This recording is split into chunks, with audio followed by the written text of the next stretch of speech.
ឥឡូវនេះកំពុងតែដេកហើយបងប្អូនបន្តិចទៀតគេដេកលក់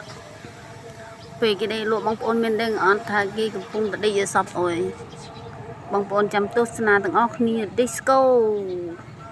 ឥឡូវគេយកសពហើយនោះយកសពហើយដឹងគេឃើញអីទេបងប្អូនចាំទស្សនាគេសិតតកើទៀតបើមិនវិយាក៏ស្រាដែរ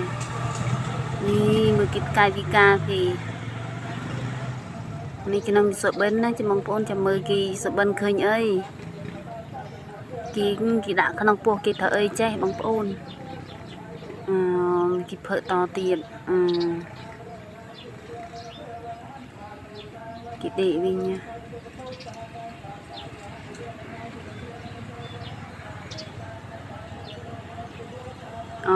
បងប្អូនគេដេកលក់សបិនឃើញគេសបិនឃើញភើខារ៉ាបាវ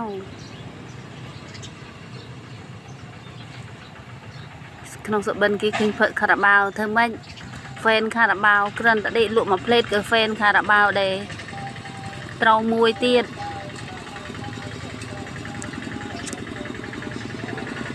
អារម្មណ៍យើងយ៉ាងណាវាទូចចោះអីបងប្អូនណែមើលលើកមីដៃអោយមើលទៀត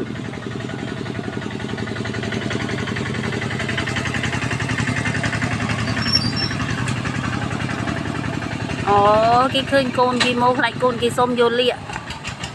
ពេលកូនគេអត់ឃើញទៅភើម្ដងទៀត